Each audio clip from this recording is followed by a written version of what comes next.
बहुत बार बच्चे कंफ्यूज हो जाते हैं डिफरेंशियल इक्वेशन को देख के, ये नहीं पता कर पाते कि वो लीनियर डिफरेंशियल इक्वेशन है या नॉन लीनियर डिफरेंशियल इक्वेशन है। तो आज हम इसी के बारे में पढ़ेंगे कि हम कैसे फाइंड आउट करें कि हमारी गिवन डिफरेंशियल इक्वेशन है वो लीनियर है या नॉन लीनियर है। देखो, हमारे पास जब कभी भी कोई डिफरेंशियल इक्वेशन गिवन पाएगी, उसमें ये चीज़ ज़रूर पाएगी, क्या, d y upon d x. अब हमें पता है ये क्या है, ये है derivative of y with respect to x, जिसमें वाई हमारा क्या होता है, वाई होता है हमारा डिपेंडेंट वेरिएबल, और एक्स क्या है हमारे पास, एक्स होता है हमारे पास इंडिपेंडेंट वेरिएबल। ठीक है, वाई क्या है, डिपेंडेंट वेरिएबल, और एक्स है हमारे पास इंडिपेंडेंट वेरिएबल।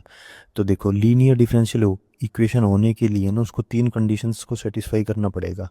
अब वो तीन कंडीशंस क्या क्या है, देखो, सबसे पहली है जो हमारा डिपेंडेंट वेरिएबल है। डिपेंडेंट वेरिएबल क्या है, जनरली वाई डिपेंडेंट वेरिएबल रहता है हमारे पास, वाई और इसके जितने भी डेरिवेटिव हैं, जैसे फर्स्ट डेरिवेटिव हो गया इसका d y upon d x, second derivative हो गया इसका d square y upon d x square, up to d n y upon d x raise to power n, ये हमारा nth डेरिवेटिव है। मतलब कि इन सब की पावर्स वन होनी चाहिए, क्या, डिपेंडेंट वेरिएबल और इसके जितने भी डेरिवेटिव हैं, फर्स्ट डेरिवेटिव है सेकंड डेरिवेटिव है, इन सब की पावर वन होनी चाहिए, पावर वन। अगर डिफरेंशियल इक्वेशन में फर्स्ट डेरिवेटिव है तो उसकी पावर वन होनी चाहिए, अगर सेकंड डेरिवेटिव है तो उसकी भी पावर वन होनी चाहिए, और हमारा जो डिपेंडेंट वेरिएबल है उसकी भी पावर वन होनी चाहिए। ठीक है, और सेकंड कंडीशन देखो, सेकंड कंडीशन है हमारे पास, जो हमारा डिपेंडेंट वेरिएबल है वाई, इसकी मल्टीप्लाई इसके डेरिवेटिव के साथ नहीं होनी चाहिए।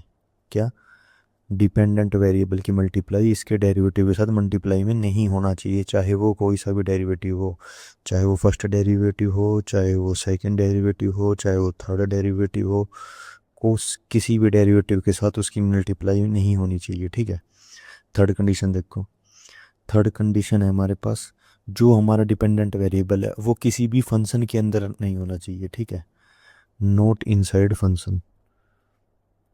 समझाता हूँ एग्जांपल से, नोट इनसाइड फंक्शन।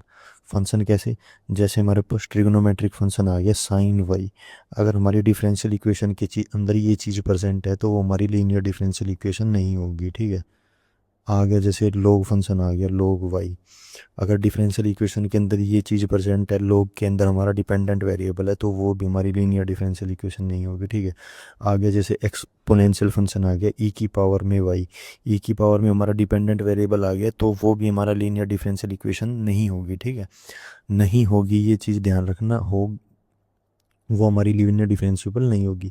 तो क्या क्या कंडीशन हमारी बस लीनियर डिफरेंशियल इक्वेशन की, अगर तीन कंडीशन सेटिस्फाई हो जाती हैं तो वो हमारी लीनियर डिफरेंशियल इक्वेशन बन जाएगी।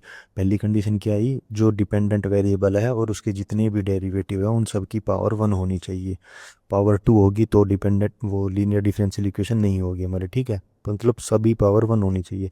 सेकंड कंडीशन क्या आई, हमारा जितने भी हमारी जो भी डिपेंडेंट वेरिएबल और उसके डेरिवेटिव हैं उनकी मल्टीप्लाई नहीं होनी चाहिए। ठीक है, और तीसरी कंडीशन आई, जो हमारा डिपेंडेंट वेरिएबल है वो किसी भी फंक्शन के अंदर नहीं होना चाहिए, जैसे ट्रिग्नोमेट्रिक फंक्शन हो गया, लोगरिथमिक फंक्शन हो गया, एक्सपोनेंशियल फंक्शन हो गया, इनमें हमारा डिपेंडेंट वेरिएबल नहीं होना चाहिए।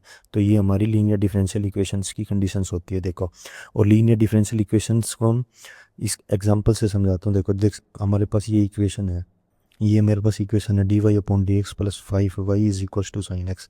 अब इसमें तुम्हें दिख रहा है वाई हमारे पास डिपेंडेंट वेरिएबल है और एक्स हमारे पास इंडिपेंडेंट वेरिएबल है। ठीक है, मतलब वाई डिपेंडेंट वेरिएबल है और एक्स इंडिपेंडेंट वेरिएबल है। हमने देखा वाई की पावर क्या है, वाई की पावर वन है, डेरिवेटिव की पावर क्या है, वाई के डेरिवेटिव की भी पावर वन है, हमारी पहली कंडीशन सेटिस्फाई हो गई। ठीक है, सेकंड कंडीशन देखनी है हमें, वाई और उसका डेरिवेटिव मल्टीप्लाई में तो नहीं है, नहीं कहीं भी नहीं है। ठीक है, तो सेकंड कंडीशन भी हमारी सेटिस्फाई होगी। थर्ड कंडीशन देखो, थर्ड कंडीशन में क्या था, note inside function, dependent variable नहीं होना चाहिए। ठीक है, ये वाई हमारा डिपेंडेंट वेरिएबल था ना, पर इसमें तो इंडिपेंडेंट है तो ये चल जाएगा, हमारे पास ऐसी कोई कंडीशन नहीं है, तो ये हमारी लीनियर डिफरेंशियल इक्वेशन हो जाएगी। ठीक है, लीनियर डिफरेंशियल इक्वेशन हो जाएगी फर्स्ट ऑर्डर की, क्योंकि इस पूरी डिफरेंशियल इक्वेशन में मैक्सिमम ऑर्डर क्या है, फर्स्ट है। देखो ये एग्जांपल देखो, इसमें क्या है, हमारे पास सेकेंड ऑर्डर का डेरिवेटिव है, वाई डिपेंडेंट वेरिएबल है, एक्स इंडिपेंडेंट वेरिएबल है। ठीक है, -3 d y upon d x, y dash का मतलब क्या है, d y upon d x, ये हमारा फर्स्ट डेरिवेटिव होता है, इसको हम डी वाई डैश लिख देते हैं। ठीक है, plus 2y is equal to e raise to power x. अब देखो एक्सपोनेंशियल फंक्शन है, इसमें भी हमारा इंडिपेंडेंट वेरिएबल है, डिपेंडेंट वेरिएबल थोड़ी है। तो ये भी हमारी कंडीशन सारी सेटिस्फाई कर रहा है, ना तो हमारे पास कोई भी पावर ए वन से ज़्यादा है, ना कोई भी डिपेंडेंट और वेरिएबल और उसका डेरिवेटिव मल्टीप्लाई में है, ठीक है। तो ये हमारी कंडीशंस तीनों कंडीशन सेटिस्फाई हो गई। ये तो दोनों हमारी लीनियर डिफरेंशियल इक्वेशन है। तो ठीक है, हमें ये तो समझ में आ गया हमारी लीनियर डिफरेंशियल इक्वेशन क्या है। पर नॉन लीनियर डिफरेंशियल को कैसे फाइंड आउट करेंगे हम?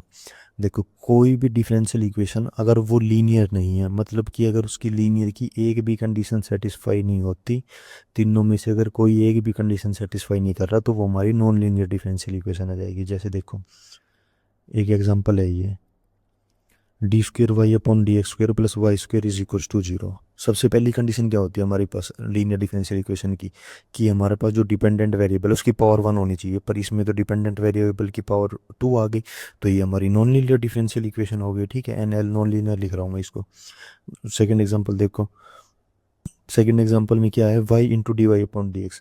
हमारी लीनियर डिफरेंशियल इक्वेशन के लिए सेकंड कंडीशन होती है डिपेंडेंट वेरिएबल और उसका डेरिवेटिव मल्टीप्लाई में नहीं होना चाहिए, पर इसमें तो डिपेंडेंट वेरिएबल और उसका डेरिवेटिव मल्टीप्लाई में है, तो ये हमारी सेकंड कंडीशन सेटिस्फाई नहीं कर रहा लीनियर की, तो ये भी हमारी नॉन लीनियर डिफरेंशियल इक्वेशन हो गई, ठीक है। थर्ड एग्जाम्पल देखो, थर्ड एग्जांपल में क्या है, d y upon d x is equal to sine y. अब साइन वाई है हमारे पास, लीनियर डिफरेंशियल इक्वेशन की थर्ड कंडीशन क्या थी, हमारा डिपेंडेंट वेरिएबल किसी भी फंक्शन के अंदर नहीं होना चाहिए। अगर यहाँ पे साइन एक्स हो जाता, साइन एक्स, एक्स हमारे इंडिपेंडेंट वेरिएबल है, तो ही हमारे पास लीनियर डिफरेंशियल इक्वेशन बन जाती, पर यहाँ पर तो डिपेंडेंट वेरिएबल है हमारा साइन के अंदर, तो ये हमारी नॉन लीनियर डिफरेंशियल इक्वेशन हो जाएगी, ठीक है। आया समझ में? मतलब कि जो लीनियर डिफरेंशियल इक्वेशन की कंडीशन को सेटिस्फाई नहीं करेगा वो हमारे पास नॉन लीनियर इक्वेशन बन जाएगी।